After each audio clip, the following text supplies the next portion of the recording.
The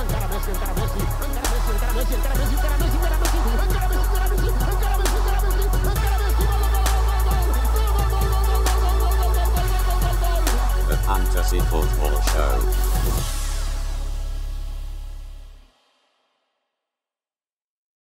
Hello everybody, welcome to Planet Sky FF, the show each and every week that revolves around £50,000. My name's Suj. And my name is James. Okay, Sky FF. I feel a little meh. That overhaul double split game week City postponement just knocked my planning quite a lot, that I didn't know what I was doing. So I was waiting for the fixture announcement last Friday and then to ride out this week with the Liverpool game. And I think now I need to get my head back into it for the final 11 or 12 weeks, whatever it may be. I am so pleased that you reminded me that we recorded before the Manchester City game happened last Wednesday night, because I'd forgotten about that. Yeah. And I just wouldn't have mentioned that I captained Kevin De Bruyne. Yeah. That went well, didn't it? When the team came out, I had that little moment where it's like, oh, fuck, Aguero's playing, shall I? And the number one reason, it wasn't that I didn't think he would bang, it was the fact that not only would I be bringing him in, but I'd be moving the captaincy off KDB, who was playing as well. Just made me think, nah. I mean, if you'd gone in for that 2-game gamble with the idea to go back to Liverpool, which I think a lot of people would have done, and I can't even say it was a bad move, for him to blank, not even hit shots here against West Ham, then miss the penalty at Leicester, you just go, my God, really? Because I think if you got in West Ham, you possibly took the gamble to captain him maybe against Leicester as well. Because obviously, did Jesus play against you as well? Jesus played against us. Yeah. He certainly did. And obviously then Jesus came on and scored late against Leicester. That's fantasy football, mate. That's life, isn't it? What can you do? Exactly. Yeah, I had Sergio Aguero on Saturday, so that didn't help me at all. So I went Danny Ings. I think a lot of others did as the alternative. I think most people probably missed captaincy Saturday. I think a couple. I thought you would have gone for Mahrez Saturday, you know. I went for Mahrez against us. Yeah, but because Mahrez didn't play against you, I thought you might have gone for him against Leicester. I went for Aguero against us because Mahrez wasn't playing, and I did go for Mahrez against us. I am talking nonsense. Why is it not showing me on Saturday, my Saturday captain? This app is useless. How many points you got for Mahrez there? 16. Then you definitely captained him. I did, right? Yeah. But why wouldn't it show me who? Anyway. I've just noticed that the cupboards have moved in this room, and I was in here an hour ago recording Tottenham. When did they move? In between the morning recording and now, I just whilst I was on a phone call, I thought, I'm talking to somebody on the phone, I'm going to move these cupboards at the same time because I can. There you go. I just literally noticed that. Right, it's got nothing to do with Sky. How was your overall game 76 points. It's all right, I think, mate. All I need to do is beat Jamie FPL Potter, and that's about it for the season now. I still have 19 transfers left. Are you going to use any of them anytime soon? Yes, because I've got quite a few blankers this week. So I've got Mahrez, Baldock, Henderson, and Grealish and Martinelli all blanking this week. Wow. I might ship them all out. You got 5 at the moment blanking. Yep. I might go in hard this week. But I've got 19 transfers, so we could have some fun here, James. What's your rank now? Do you know? 21k. Okay. Useless. Also, useless. I've given up on my rank. I'm just having a bit of fun now. I also scored 76. And I was absolutely convinced that I would be out of the Sky Cup. How many points did you scrape through by? I had 40 points pre-Liverpool last night, and my opponent had 53. I couldn't work out too many ways that I was going to pull this round. I was sort of hoping that they would maybe captain VVD and West Ham would score. So I thought I might have been in with a chance. It took me some time to work out, I think, because I actually finished up winning 76-67 here. So they got 14 points. I presume they just had Mane captain. Yeah, possibly. Is what it sounds like to me. I think if my maths is right there. So I got away with that. Still in the cup. My overall rank, I didn't have a fantastic weekend, obviously, but helps massively by the KDB captaincy last week. I'm up to 1,116. Breaking the top 1,000, I think, is going to be tough now. What, for me? No. You don't think so? No, I'll do it. But true. I think there's so many dead teams within that 1,000, mate. Based on the number of transfers you have left, actually, I am inclined to agree. I just think now where I've had fairly decent weeks, but post-overhaul, I've been treading water now and struggling to break through, but I also haven't made any drastic big moves or done anything bold. Top 10k, I think if I could break that in 10 weeks, that would be like some incredible comeback. But I'm going to aim for some big captaincy returns now. Did you make any transfers at the weekend? I did. Which was? Aguero gone after Saturday for Sadio Mane as my captain yesterday. Okay. And that is it. The rest I've been just holding fire until that was out of the way. I'll probably make 5 transfers this week. Maybe not. I may even only go in with 9 players, and I want to see what happens with the FA Cup because we're so close to... I went De Bruyne to Jimenez on Sunday and captains Jimenez. I captained Salah on Monday night. It was one of the reasons I started with a 4-4-2 was to allow me a safe movement off of Kevin De Bruyne rather than being a 4-3-3. I think people have then found this awkward to try and move off. Yeah. I think we all knew that we only wanted 3 midfielders. Most of us would like 2 or 1 or none. But that's why I started with a 4-4-2 to allow me that move. I did strongly debate Monday night, moving from Henderson to Alisson, because Henderson's the only one I've got currently that's blanking for me now this weekend. And I just felt to flip on it, all right, there's a good chance I'll get the Liverpool clean sheet, but do I want to be wasting that extra 1.4 or so? I'm obviously delighted I didn't make the move.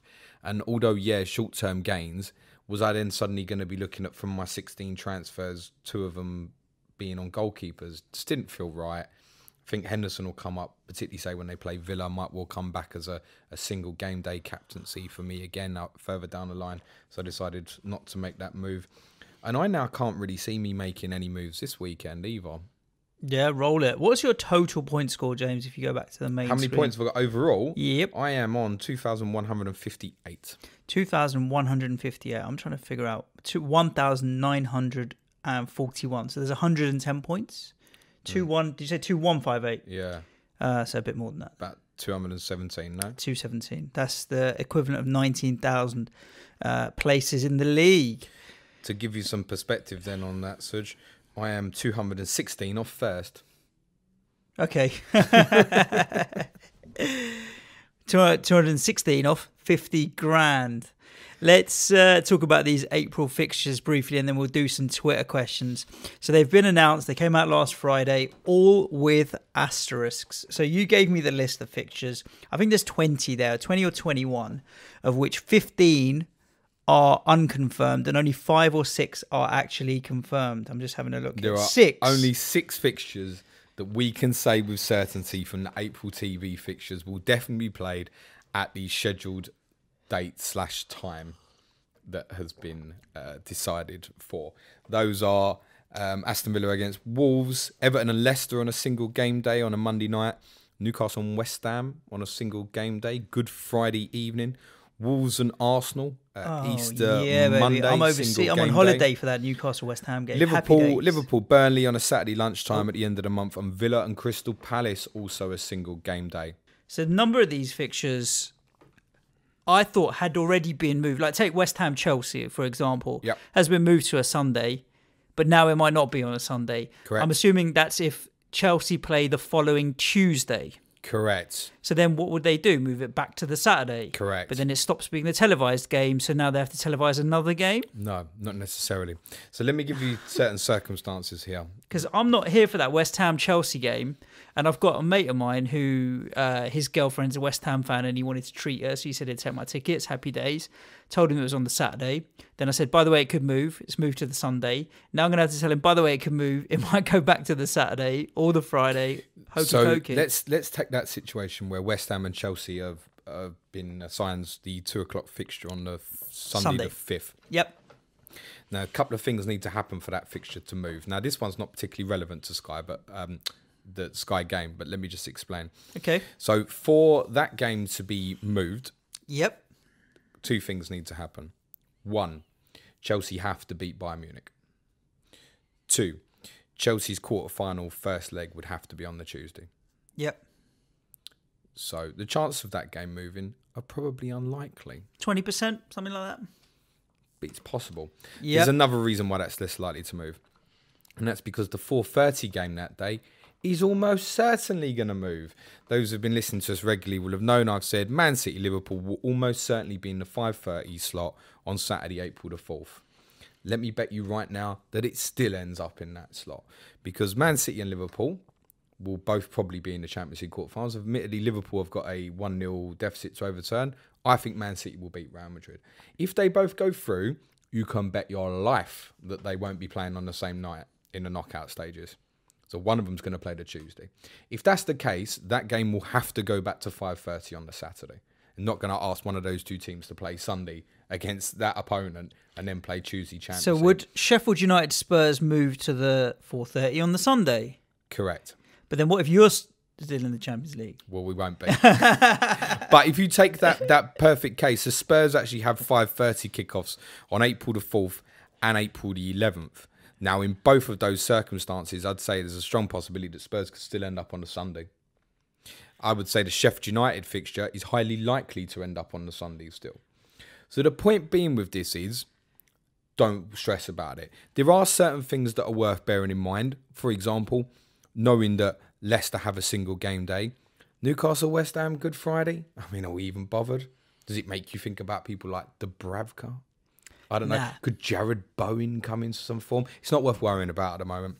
Correct. And Villa Palace is so late down the line, Monday the 27th of April, which we know that will definitely be on that date. It's not worth worrying about.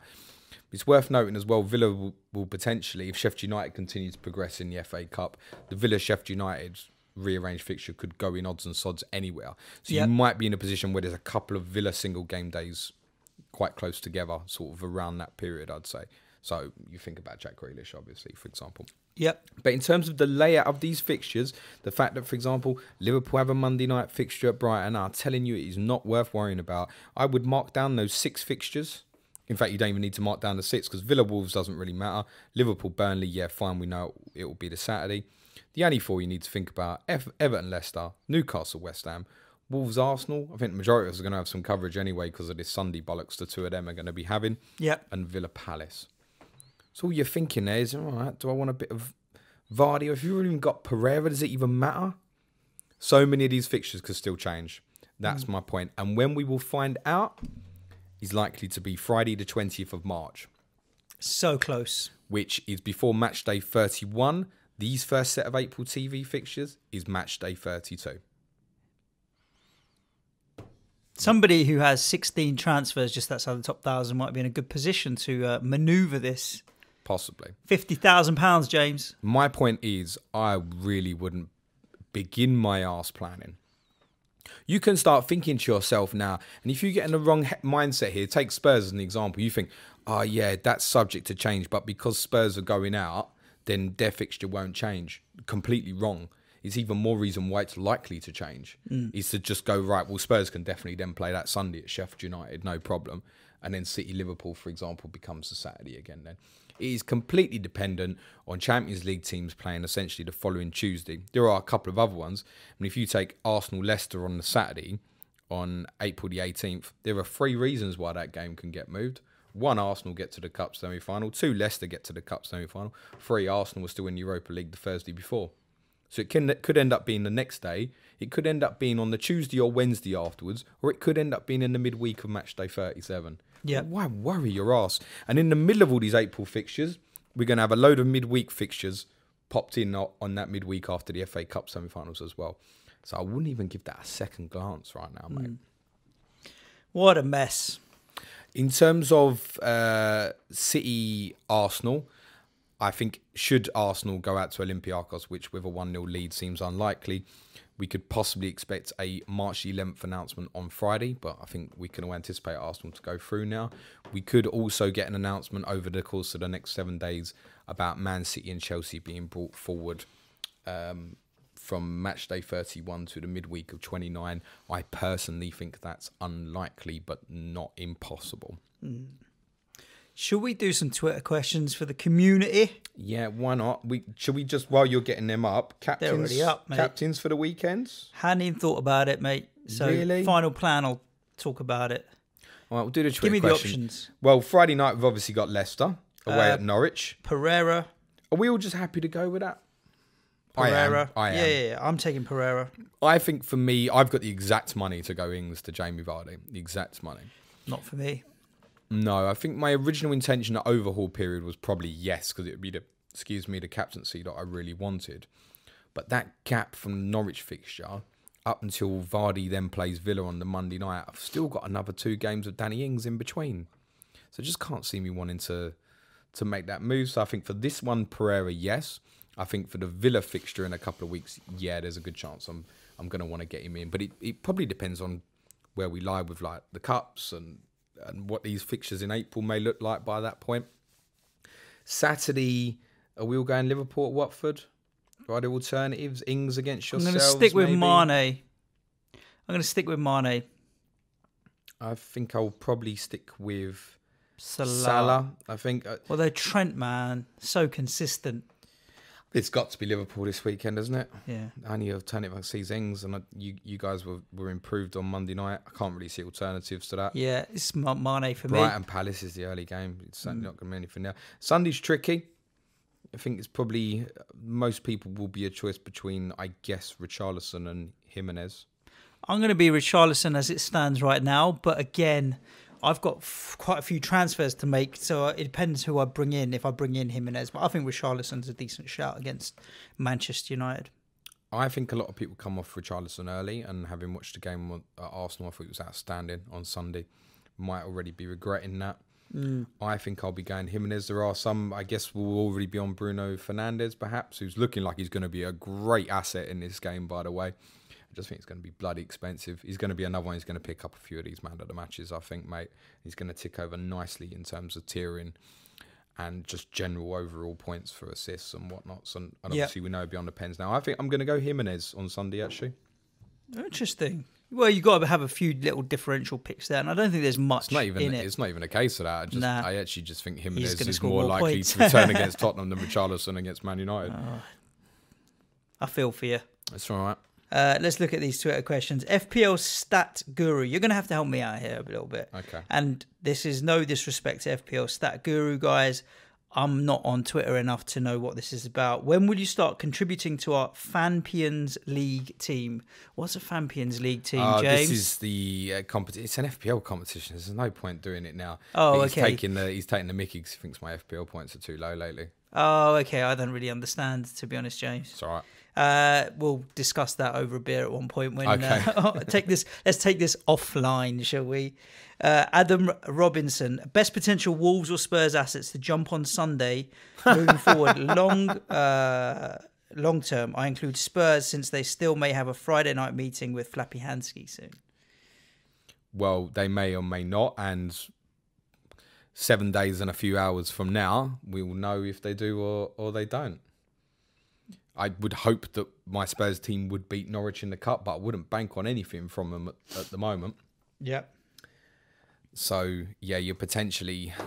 I think the thing with Spurs is, if, as the fixtures would look now, if Spurs were to play on the Friday night against West Ham in match day 31, I certainly wouldn't attack it this Sunday.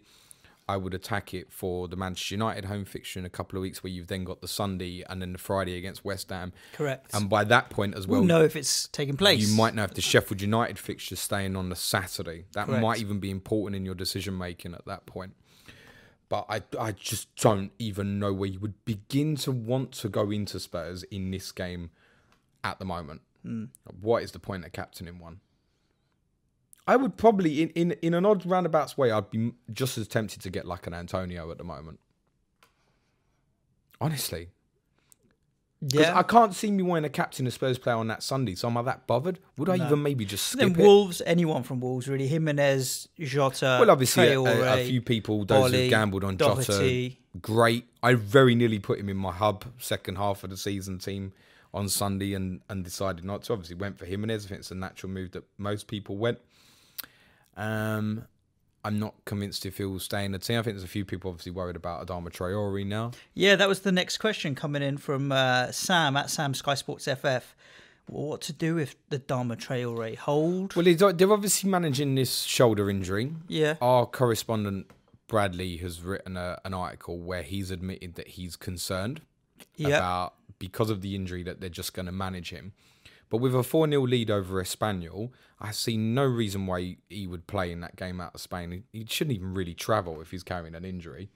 And the way he played against Spurs in December, I'd be over the moon if he didn't play against us on Sunday. I'm absolutely certain that he will play.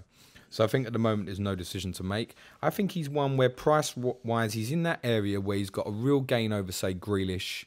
Now, particularly if Villa didn't play on match day 31, he'd have a real gain of 4v2 over Grealish over the next period up to the internationals, and you might want to flip that again on the other side, because then there's going to be gains for Grealish most likely, particularly if Sheffield United progress in the FA Cup, because then there's not an automatic spot for that Villa Sheffield United fixture to be rearranged. Just a note on Wolves, obviously almost certainly they are going through in the Europa, so that Bournemouth fixture, as we suggested when we first got hold of the fixtures and looked at blanks for 31, is very likely to be on the Sunday, and possibly the only game of that day. Right. So, I mean, Jimenez's captaincy, for example, on that day would be absolutely massive. FPL hits in a similar situation to me, but also completely different situation to me. 5 blanking this weekend. KDB, Henderson, Baldock, Grealish and Aubameyang. Hey, okay. However, they only have 6 transfers left for the rest of the season. Would you bomb them all out and set and forget for the rest of the year? No. Or leave it be and save your transfers to later in the season? Who are the players? KDB. Yeah. Henderson. Obviously Dean, I take it. Or does it not say? It doesn't say. Okay. If it's Jordan Henderson bin. Baldock. Yeah. Grealish. Yeah. Aubameyang. I'd keep the lot. You'd keep all of them? Yep. If it's Dean. And if it's Jordan, bin. If it's Dean, keep. If it's Jordan, because he's going to be out for a few weeks of injury as well anyway. So that's different. To be honest, that's probably where you're going to need to make him at the moment, where there's obvious manoeuvres. You're going to miss one game here. No, you've got to be a little bit clever. If there's any of those players that you think, I definitely don't want them in my team anymore, fine. But a lot of those guys like De Bruyne, Grealish, they're good assets. They can sit there for you. So Dean Henderson in goal, yeah, I'd probably keep the lot, actually. Our friend Thomas Kucharski. Thomas, how are you? He came to live, living it up. Is Vardy essential for Friday's captaincy, or can we cover it with Ricardo Pereira, for example? We're covering it, both of us, with Ricardo Pereira. Yeah, and just open the Vardy blanks. I think that's where I think the majority are going to skip. I think that there's just too much of a gap between the Norwich and the Villa fixtures. If you're looking at who you're going to move, there's just no gain on it. The fact that Leicester played Man City on the Saturday gone, there was nowhere to gain on it, and there isn't until the Villa fixture. So I think actually the majority, unless they started with him, are going to skip. DJ Newton, Harvey Barnes, worth a punt, really cheap, but rarely gets any bonus points. I'm assuming with that he means tier points in terms of decent shout, but it's the same thing in terms of gains, unless you're not going to captain Harvey Barnes. The argument there is perhaps say like, if you're on Grealish, you're in at that value. He obviously doesn't play this weekend. Villa are coming into tougher fixtures. But then there's possibly an advantage in having Grealish on that other side. It really depends on where you're at and transfer-wise. I think that's more where you could say, yeah, all right, go for it. Maybe like Grealish to Harvey Barnes and shorter term. But I think you got to make that transfer being very prepared to be flipping that back on its head and ask yourself if you want to do that. Yep. The last question, not many questions today. Heskebo, probably still in the top 10 or something stupid like that. I don't know. Is it a waste to use transfers now on things other than maximising fixture swings around blanks and double game weeks? Is that not the only reason to use transfers now, really? Unless you've got an injury. Obviously, if you've got a long-term injury like Son out. Well, yeah. And if you take someone like Jota, they've obviously got a good run of fixtures coming up. Like if he bangs at Tottenham again at the weekend, like temptation will start gripping. Particularly coming towards match day 31, you think how flushed out we are with good quality midfield options. He's going to really appeal. Then you stick him in there and suddenly, okay, fine, I can live without Jimenez, and you move that power money to somewhere else. I think something like that, then, yeah, smell it. If you've got enough, go for it. I don't see me making a transfer now for a little while. I feel like I've covered off the moves. I can't see me making a transfer till Manchester United play Manchester City. Because that's essentially what feels like. You've got captaincy cover every day. That's what feels, even if I don't move for Manchester City, yes, I would have Fred or Richarlison that day. So I don't feel, for me, there's nothing obvious to gain until we get back to that City fixture on the Sunday and the Jamie Vardy on the Monday. I don't see any real obvious ones. Even if you take that, like the Grealish to Harvey Barnes, you're gaining the one fixture away to Norwich, then they play each other. Yeah. I don't think it's really worth it. So I feel like it's one of them where if you know you're going to... That's why I got Grealish out last week when Chelsea played United. I went for Fred. And all right, I took a chance. I didn't really want to not have Grealish at Southampton. But hey, it's worked out now.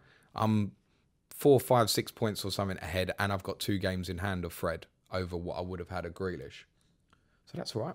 Yep. And he might hang around for me. Obviously, Sod's Law, when I captained him, he didn't get no bloody returns, but he picked up a tackle tier at the weekend, Fred, and it was 3 points off passing, and he got taken off early. I think McTominay, I know someone asked the Hub boys on Sunday night about, in fact, I think it was Dan was asking about Fred. My instinct would be McTominay's back fit and sub. McTominay will come in for Matic. Once Pogba's fit, if he's ever fit, that potentially changes the game again. But I think first choice would be McTominay, Fred with Fernandes ahead. Yep, I agree with you on that. Interesting. Sky, time to start getting the spreadsheet out and planning my transfers as we go along. I'm going to have a bit of fun with it now. So you may as well, mate. Yeah, exactly. Anything else to add? Clash of the Correspondents tomorrow. Final plan on Friday. Stay tuned for all of the FPL content. Don't forget Friday deadlines this week for everything. Sky is always kind of sort of Friday. Get your captain sorted. And there we go. That's it from Planet Sky FF. We'll be back at you tomorrow with COTC. Ciao for now. Good luck, everybody. Cue music, man, child.